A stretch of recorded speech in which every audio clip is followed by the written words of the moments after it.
अस्सलाम वालेकुम एवरीवन, कैसे हैं आप सब? आज का जो हमारा टॉपिक है वो बहुत ही इम्पोर्टेंट टॉपिक है क्योंकि बहुत सारे लोग जो फॉरएवर लिविंग प्रोडक्ट्स को जॉइन करना चाहते हैं या कर चुके हैं, उनके माइंड में सबसे ज़्यादा जो डाउट होता है या क्वेश्चन होता है या फ़ियर आप कह लें,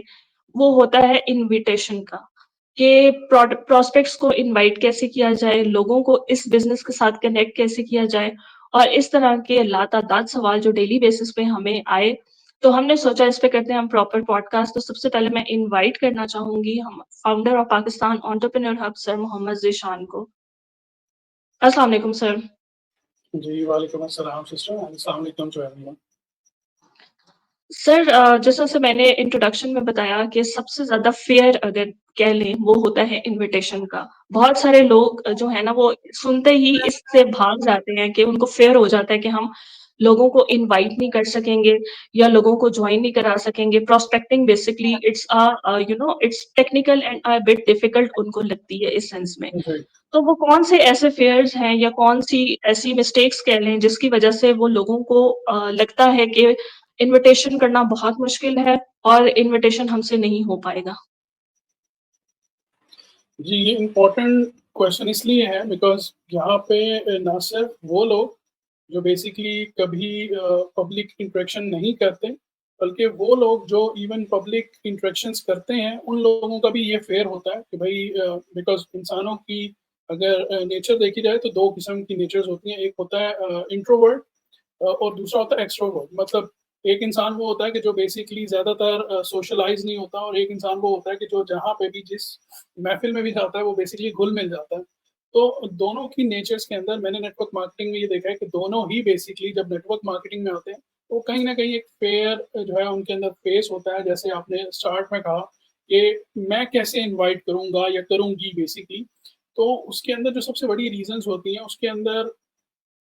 क्योंकि नेटवर्क मार्केटिंग जो बेसिकली एक क्राइटेरिया है, उसके अंदर ये होता है कि आप किसी कम्युनिटी के साथ, किसी ग्रुप के साथ, किसी टीम के साथ एसोसिएट होते हो और वहाँ से आप अपने करियर का स्टार्ट लेते हो, तो वहाँ पे कुछ नॉर्म्स होते हैं, कुछ रेगुलेशंस होते हैं, कुछ बेसिकली आप ये कह लें कि ट्रेनिंग्स जैसे आप आपने ये 3.0 हमारा जो क्रैश कोर्स चल रहा है, इसी तरह की हर टीम के, हर ग्रुप के बेसिकली अपने एसओपीज़ होते हैं।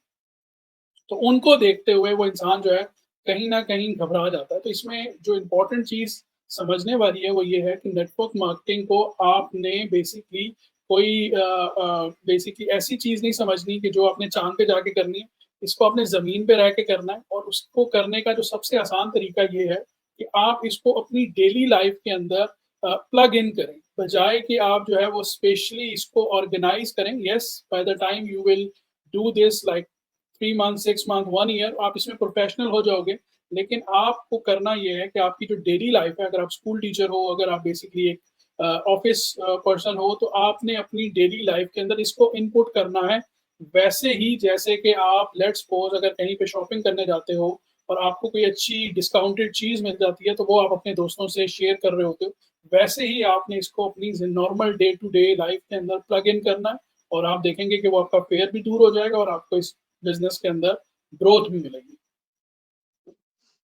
जी सर जहाँ तक बात आती है फ़ेयर की तो आई थिंक जितना मेरा एक्सपीरियंस रहा है इस इंडस्ट्री में और काफ़ी मेरे साथ में क्योंकि टीम मेंबर्स भी हैं, ओवरऑल डे टू डे लोगों जी, से मैं बात करती हूँ, तो सबसे ज़्यादा जो प्रॉब्लम आती है ना वो या लोगों को डर होता है वो रिजेक्शन का होता है। कि अगर हम बात करेंगे बात करने से पहले ही उनकी रिजेक्शन का जो एक फोमो आप कह लें, वो क्रिएट हो जाता है उनके माइंड में कि अगर हम इससे बात करेंगे तो अगर इन्होंने कोई ऐसा क्वेश्चन हमसे पूछ लिया और हमारे पास आंसर नहीं हुआ या थोड़ा-सा कहीं लोगों को ऐसा लगता है कि वो रिजेक्ट कर देंगे तो हमारी जो है सेल्फ रिस्पेक्ट हर्ट हो जाएगी या हमारी मेहनत ज़ाया हो जाएगी। तो इस तरह की जो सिचुएशन आती है, जिसको ऑब्जेक्शन हैंडलिंग भी कहते हैं हम लोग, तो ऑब्जेक्शन हैंडलिंग और रिजेक्शन का फ़ियर जो है उसको किस तरह से ओवरकम किया जाए? रिजेक्शन देखिए मेरी छोटी बहन बात बहुत सिंपल सी है, रिजेक्शन जो है ना वो हर दुनिया की फ़ील्ड के अंदर आपको फेस करना पड़ता है। आप स्कूल में जाते हैं, आप कॉलेज में जाते हैं, आपको फर्स्ट डे के अंदर जो है वो आपके स्कूलमेट, आपके कॉलेजमेट, आपके क्लासमेट जो हैं वो बेसिकली एक्सेप्ट नहीं कर लेते, आपको एक स्पेस बनानी पड़ती है। You need to take them understand environment, आप वहाँ का एनवायरनमेंट अंडरस्टैंड करते हो, फिर अपने आप को या तो एडजस्ट करते हो या बेसिकली आप जो है वो बेसिकली अपने आप को जो है वो उस एनवायरनमेंट से बाहर रखते हो और आप इसको ऐसे भी कह सकते हैं कि आप बहुत सारी एनवायरनमेंट होती हैं जहाँ पर आप जो है वो आइसोलेट हो जाते हो, और बहुत सारे एनवायरनमेंट्स होते हैं जहाँ पे बेसिकली आप सोशलाइज हो जाते हो। तो इसी के अंदर भी ये जो इम्पोर्टेंट चीज़ है वो यही है कि आप जब इस बिजनेस में आते हो तो शुरू में आपके पास नॉलेज कम होता है। शुरू में आपके पास एक्सपीरियंस कम होता है, आपने दो लोगों से बात की होती है और वो दो लोग ही बेसिकली आपको जो है वो नेगेटिव थॉट दे देते हैं, तो आपका एक फेयर जो है वो डेवलप हो जाता है। और ये फेयर अगर आप किसी भी फील्ड में, चाहे आप बेसिकली इंजीनियर ही बनना क्यों क्यों नहीं जा रहे और आप इंजीनियरिंग में दाखिला ले लेते हो और आपको आपके इर्द-गिर्द के लोग कह देते हैं कि जी इंजीनियरिंग का तो स्कोप ही नहीं है, तो आप 1 महीने बाद ये सोचना शुरू कर देते हो, अच्छा मैं डॉक्टर बन जाता हूँ। तो this happens to everyone in every field. But network marketing को इसलिए हाइलाइट कर दिया जाता है बिकॉज़ इसके अंदर जो है वो बेसिकली आप जल्दी जो है वो अपने आप को प्रोग्रेस के अंदर या इम्प्रूवमेंट के अंदर या प्रॉफिटेबल एनवायरनमेंट के अंदर देखना चाहते हो। तो सिंपल ये जो रिजेक्शंस हैं, इनको आपने ये समझना है this is part of the journey, this is part of your success and the more experience you have, the more rejections you have, the more confidence you have. But इसका ये हरगिज़ मतलब नहीं है कि आप अगर 50 लोगों से बात कर रहे हो तो 50 लोग ही आपको रिजेक्ट करेंगे। No, it's not like this. अगर आप 50 लोगों से एवरेजली 1 हफ्ते में या 1 महीने के अंदर आप बात कर रहे हो पार्ट टाइम के अंदर, तो आपके पास अगर एवरेज जो है वो 4 से 5 या 6 गुड जेस्चर्स भी आ गए हैं और वो क्लोजिंग की तरफ आपकी लीड या प्रोस्पेक्ट जो है वो चले गए हैं, तो yes this is a sign कि यू आर इम्प्रूवमेंट, कि आपके अंदर एक इम्प्रूवमेंट वाला फैक्टर जो है वो आ रहा है। और बाय द 6 मंथ और 9 मंथ और 1 ईयर जब आप अपनी प्रोग्रेस को देखते हो तो आप जो है वो इम्प्रूव होते हो और फिर वो जो रेशो है वो बढ़ती रहती है और आहिस्ता आहिस्ता आप जो है वो बेसिकली 10 आउट ऑफ 5 और 6 क्लोजिंग्स की तरफ चले जाते हो।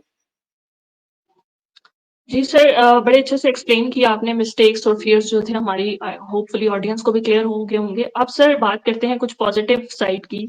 इफेक्टिव वेज की अगर हम बात करें, जैसे कि बहुत इनवाइट करने के बहुत सारे तरीके हैं। कुछ लोग स्टोरी टेलिंग के थ्रू जो है वो प्रोस्पेक्ट्स को इनवाइट करते हैं। कुछ लोग क्यूरियोसिटी बिल्ड करते हैं और कुछ लोग ऐसे होते हैं जो इनविटेशन को गलत रंग में ले जाते हैं। इन्फ्लुएंसिंग के थ्रू भी कुछ लोग प्रमोट करवा रहे होते हैं, प्रमोशंस या पेड प्रमोशंस आप लोग उनको कह लें। तो अगर हम इफेक्टिव वेज पूछें या बेस्ट वे जो एक आम इंसान की पहुंच में भी हो और जो एक बिल्कुल बिगिनर लेवल पे एक पर्सन जो फॉरएवर लिविंग को ज्वाइन करना चाहता है उसको आसानी हो उस वे या उन मेथड्स को चूज करने में, तो एक अगर आप सम अप में शॉर्ट सा हमारी ऑडियंस को दे दे समरी कि कौन कौन से इफेक्टिव वेज हैं कि अगर वो फॉरएवर को ज्वाइन करते हैं वो हर इंसान कर सकता है, तो ताकि उनका जो फियर है वो खत्म हो और उनको एक पॉजिटिव साइड भी जो है वो इन्विटेशन की नजर आए। जी, इसमें देखिए क्योंकि ये जो इंडस्ट्री है इसका नाम है वर्ड ऑफ माउथ, तो ये बेसिकली रिकमेंडेशंस जो है आप इसमें करते हो और रिकमेंडेशंस हज़ार चीज़ों में आप कर सकते हो, लेकिन ज़रूरी नहीं है कि जब आप किसी भी चीज़ को रिकमेंड कर रहे हो और वो सामने वाला इंसान जो है वो आपकी रिकमेंडेशन को एक्सेप्ट करे। और ये आपके साथ भी अप्लाई होता है कि जब आप कोई रिकमेंडेशन करता है कि भाई ये प्लेस अच्छी है या ये रेस्टोरेंट अच्छा है, तो डज़ नॉट मैटर कि आपने वहीं से ही बेसिकली खाना खाना है या उसी जगह पर जाना है, आप उसको एज़ एन ऑप्शन देखते हो कि हाँ, अगर ये आपको सूट करता है या अगर आपकी हो सकता है उस टाइम वो आपकी नीड ना हो। तो नेटवर्क मार्केटिंग में भी ऐसे ही है कि जब आप किसी को रिकमेंड करते हो, तो हो सकता है कि दैट टाइम पर्टिकुलर में, उस टाइम के अंदर उस इंसान को इस चीज़ की या इस एनवायरनमेंट की या इस अपॉर्च्युनिटी की या इस प्रोडक्ट की ज़रूरत ना हो। लेकिन आफ्टर लाइक 3 मंथ, 6 मंथ आप देखते हो कि उसको जो है हो सकता है इस चीज़ की ज़रूरत हो। सो दूसरा जो इफ़ेक्टिव वे आपने बताया उसके अंदर जो इम्पोर्टेंट चीज़ पूछा है, इफ़ेक्टिवनेस किस चीज़ के अंदर आ सकती है, तो उसके अंदर जो पर्सनल रिकमेंडेशंस हैं वो सबसे इम्पोर्टेंट है। क्योंकि आजकल सोशल मीडिया का टाइम है तो लोग बेसिकली एड्स को देख-देख कर जो है वो तंग आ गए हैं। अगर आप एक यूट्यूब की वीडियो भी 5 मिनट की देखने लगते हो तो उसमें भी आपको कम से कम 5 दफ़ा जो है वो ऐड देखने को मिलता है। तो आप एड्स और एडवर्टाइज़मेंट्स से कहीं न कहीं एग्ज़ॉस्ट हो चुके होते हो। तो अगर आपको वही एडवर्टाइज़मेंट जो है वो कोई इन्फ्लुएंसर करता हुआ नज़र आ रहा है या आप कोई जो पॉपुलर पर्सनैलिटीज़ हैं, जिसको आप देखते हो तो आपको लगता है कि यार they are trying to sell you something, वो आपको कुछ बेचने की कोशिश कर रहे हैं। तो उस चीज़ को जो है वो लोग ज़्यादा प्रेफ़र नहीं करते और आने वाले दिनों में नहीं करेंगे। This is what stats says के जो एड्स हैं उसके ऊपर जो बेसिकली सेल्स है उसकी रेशियो कम होती जा रही है बनिस्बतन जो पर्सनल रिकमेंडेशंस हैं उसकी सेल्स रेशियो जो है वो बढ़ती जा रही है पिछले 5 सालों के अंदर। जो अगर आप रेशियो देखोगे वो बढ़ती जा रही है, तो इसके अंदर आपके पास ये चांस है आप पर्सनली रिकमेंड करें, कोई एक प्रोडक्ट आप यूज़ करें, उस प्रोडक्ट का अच्छा-सा बेनिफिट, अच्छी सी उसकी थॉरल डिटेल्स आपके पास हों, उन्हीं प्रोडक्ट को आप रिकमेंड करें और इसी तरीके से बिज़नेस को भी आप ग्रेजुअली जो है वो एक्सप्लेन करें और इसी तरीके से आपको जो है वो बेसिकली ग्रोथ होती है और सिंपल फॉरएवर लिविंग प्रोडक्ट्स का सिंपल फॉर्मूला तो ये है कि आप अगर मिनिमम 4 सीसी क्राइटेरिया पूरा करते रहते हो तो आपकी ग्रोथ फॉर श्योर डेफिनेट है कि आप साल के अंदर, डेढ़ साल के अंदर, 2 साल के अंदर एक अच्छे लेवल के ऊपर एक अच्छी जो पोटेंशियल अर्निंग आपकी है, आप उसके ऊपर जा सकते हो विदाउट पुशिंग टू हार्ड और ना सिर्फ अपने आप को अज़ियत देने में, बल्कि आप जो है वो लोगों को तकलीफ और लोगों के नुकसान से भी बच सकते हो, अगर आप ये सिंपल फॉर्मूले के ऊपर अप्लाई करें तो। जी सर, बड़े अच्छे से जो है वो आपने एज़ अ बिगिनर लेवल जो है वो एक्सप्लेन किया। अब लास्ट में मैं आपसे पूछूँगी कि पर्सनल डेवलपमेंट कितनी इम्पोर्टेंट है इन्विटेशन में? क्योंकि बहुत सारी ऐसी ख़वातीन या फीमेल्स उनमें कॉन्फिडेंस की बहुत कमी होती है। क्योंकि यूजुअली वो ऐसा होता है कि घरेलू ख़वातीन होती हैं, उन्होंने ज़्यादा एक्सपोज़र नहीं होता, किसी से बात नहीं की होती, तो उनको इन्विटेशन कहीं न कहीं इसलिए भी मुश्किल लग रही होती है। तो यहाँ पे मुझे बताइएगा कि मेंटोर का कितना रोल जो है वो बनता है? क्योंकि मेंटोरशिप बहुत ज़रूरी है इस चीज़ को लेके, क्योंकि बहुत सारे लोग ऐसे हैं कि वो स्टार्ट में लोगों की बातों में आके जॉइन तो कर लेते हैं और जब वो अपने मेंटोर से पूछते हैं तो वहाँ से भी उनको जो है ना पुल बैक नहीं मिलता और वो कहीं न कहीं डिसहार्ट हो जाते हैं। तो अगर हमने फॉरएवर लिविंग को जिस तरह से आपने बताया कि 4 सीसी का क्राइटेरिया जो है वो आपका मस्ट है लॉन्ग टर्म अगर हमने इस बिज़नेस को लेके चलना है, क्योंकि अक्सर कहा जाता है कि आपने certain number of people invite कर लिए, उसके बाद वो लोग काम करेंगे और आपने कुछ नहीं करना। जबकि 4 सीसी क्राइटेरिया इंशाल्लाह इस पे भी हम प्रॉपर पॉडकास्ट करेंगे, वो कितना ज़रूरी है। तो उसके लिए इन्विटेशन आई थिंक आपका एक लॉन्ग टर्म प्रोसेस रहता है। तो इसमें एक मेंटोर क्या रोल प्ले करता है? और आप इन्विटेशन के साथ-साथ आपको अगर मेंटोर की गाइडेंस जो है वो कितनी ज़रूरी होती है? जी, मेंटोर बेसिकली बहुत इम्पोर्टेंट है, उसकी वो स्पॉन्सर भी है, वो आपका मेंटोर भी है, तो उसकी तो इम्पोर्टेंस आपके करियर के अंदर बहुत ज़रूरी है। उसकी सिंपल रीज़न ये है कि उसने वो टाइम, वो एक्सपीरियंस गेन किया है within a time, within a time frame जिससे जो आपको सेव कर सकता है कि वो ही 6 महीने, वो 1 साल जो है वो आपको कम लग सकता है अगर आप अपने मेंटोर के साथ अंडरस्टैंडिंग के साथ, कॉन्सेप्ट के साथ चीज़ों को लेकर चलते हैं। दूसरी चीज़ जो सबसे इम्पोर्टेंट है कि मेंटोर्स के साथ कम्युनिकेशन जो है वो बहुत इम्पोर्टेंट है बिकॉज़ अक्सर जो यहाँ पर चीज़ देखने में आती है प्रोस्पेक्ट्स के अंदर कि शुरू के अंदर आपके अंदर एक हेजिटेशन सी होती है कि अच्छा मैं ये चीज़ कहाँ से पूछूँ? वो चीज़ पूछने से आप अपने आप को लेट डाउन नहीं कर रहे होते, आप स्पॉन्सर को जो है वो बेसिकली जो है कोई